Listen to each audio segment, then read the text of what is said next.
Ladies and gentlemen, welcome back to Obsessive Compulsive Gaming. I am the Obsessive Compulsive Gamer. And I am Bertram. And I am Professor Charles Waldman. And this is our review for the amazing Spider-Man 2. Spider-Man.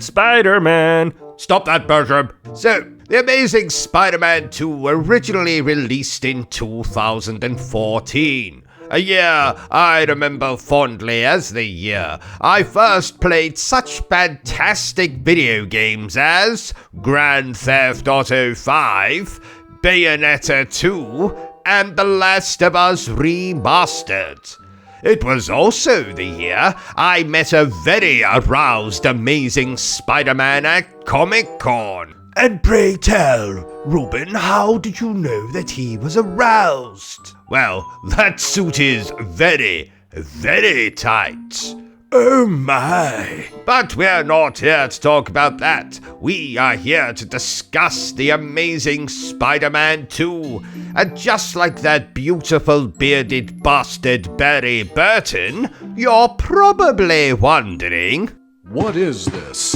What is it?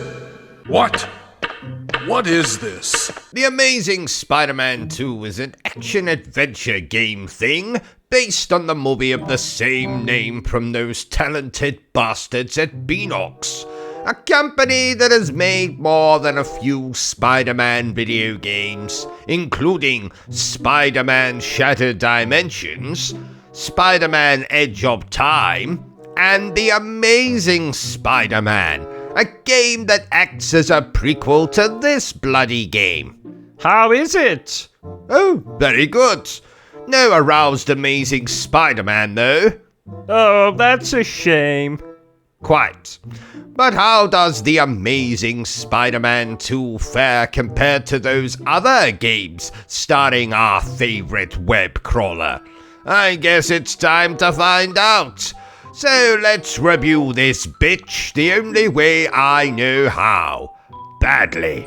And let's start with what I liked about The Amazing Spider-Man 2. Oh, speaking of things I like it when you subscribe to the channel. So do that for me, dear viewers. Post haste. The first thing I must simply commend Amazing Spider-Man 2 for is that not only does it feature the villains from the movie, Electro and Green Goblin Jr. Junior? Harry Osborn, not Norman Osborn, ergo Jr. Oh.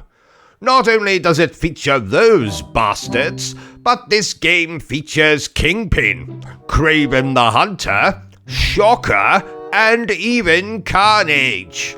And better yet, you get to fight these evildoers in boss fights. True story, I once got into a fight with Rhino. You don't say. Well, 'twas a 90-year-old man dressed up as Rhino.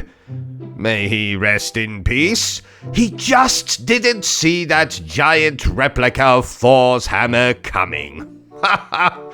Anyway, another thing I liked about The Amazing Spider-Man 2 was the very nice animated cutscene at the start of the game that sort of, recaps the events of the previous game and what happened to Peter's parents. The first Amazing Spider-Man didn't have any animated cutscenes to speak of, so I appreciated that. Like most Spider-Man games, it's also a blast to swing around New York, collecting comic books, fighting enemies, saving civilians from fires, all of that good bollocks. I also really like how this game adds a lot to the story of the movie. There's a kind of revenge arc for Peter. We get to see Uncle Ben die, which always amuses me. There's murder scenes, Black Cat turns up, which is a guaranteed way for me to reach for the lotion and handkerchiefs. There's a fun mid-credit scene that teases another famous Spider-Man villain. Lots of fun! Haha! Well, I've been nice to this video game enough. Let's talk about what I didn't like so much about The Amazing Spider-Man 2. Now, I might have enjoyed the fact that this game adapted not only the movie, but threw in a couple more Spider-Man villains, but as a result, villains like Electro, for example, are essentially relegated to nothing more than a boss fight. We do get to see him pre-Electro, comb-over and all, but that's about it. Decent boss fight, though. The side activities are also repetitive nonsense. Rescue people from a burning building, do that 10 times, stop those reprobates from stealing that car, do that 20 times, beat off those reprobates, beat up those reprobates in an alley, do that 50 times, take a picture of those weird men standing in front of that building, do that 20 bloody times, and you will have to do these side activities at certain points. There's also this whole karma meter thingamajig, which dictates how aggressive certain enemies are towards you or some such nonsense, but you can mostly ignore that. I do every single time I play this game. There's also no beautiful FMB cutscenes. The voice acting is mostly okay, but some like Cletus Cassidy's voice actor are simply dreadful. Dreadful! This is also very clearly a budget movie tie-in video game, so the production value is about the same as attempting to compare a high-class escort to a drug-addicted streetwalker with a penchant for McDonald's or fucking Jollibees. But what do I actually think of The Amazing Spider-Man 2? Well, 'tis nowhere near as good as Shattered Dimensions, Edge of Time, or even the original Amazing Spider-Man. I do like the expanded story, the boss fights were mostly fine, and there's a cameo from Stan Lee, which always reminds me that I'm glad that he is dead. That I am sad that he is dead. I do so hope that we get a remaster/remake/adult movie parody of this video game at some point in the future. What? Therefore, I declare that The Amazing Spider-Man 2 is okay.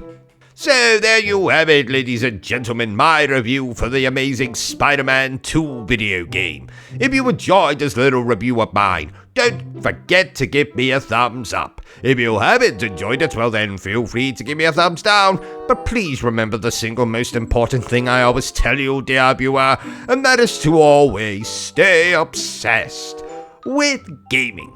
Say goodbye, Bertram. Goodbye, Bertram. Say goodbye, Professor.